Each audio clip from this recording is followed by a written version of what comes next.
Let's just say that I think you have replaced your cafe income by one painting for like 3-4 months at a time. Like, you know, some of your paintings are $8,000, $10,000. I don't even know what you charge for murals. Like, you have done it, girl. Yeah. I mean, I actually just I closed today on a mural that is like six figures. Six figures. I was like, Oh my gosh, this is so oh, exciting. yes, it's happening. It really is Congratulations. happening.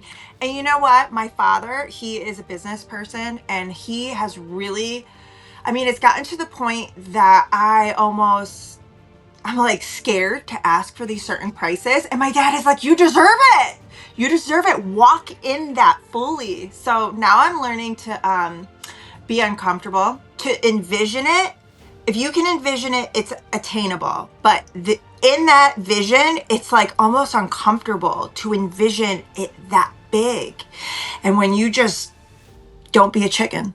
Don't be a chicken. That's what I'm learning right now. Don't be a chicken. You deserve it. You work hard. No one can do what you do. And there it goes back to my self-worth. Just going back to my self-worth and really working on that and believing it and walking in it. That is So, amazing. I love "Don't be a chicken," so that's going to be a quote. So let's start with your childhood and how did you end up being an alcoholic? well, I come from a divorced family. But growing up, that was like normal to me because my parents divorced at the age of 3. And I had some childhood trauma happen to me at a young age. And then the first time that I ever drank, I actually was taken advantage of sexually. And I didn't really have a personal relationship with God. So I didn't have the proper tools to be able to process the things that I was going through or how I was feeling. And I always, coming from a divorced family, yeah, you have 2 Christmases, 2 birthdays. My parents are both loving, but there's a part where that divorce leaves a crack and you kind of fall in that crack. So I was just fine. Oh, it makes me want to cry.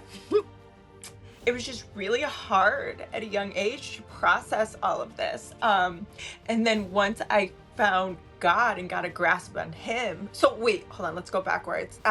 Instead of running to God, because I didn't have that proper tool, I was running to alcohol. I found alcohol at 14. I was like, ooh, this takes me right out of my skin. It takes me right out of the moment.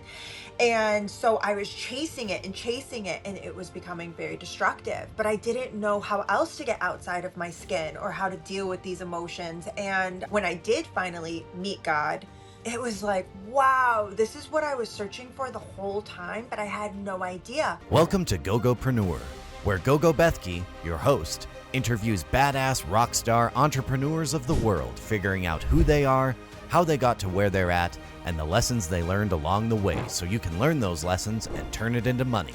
Let's go get 'em.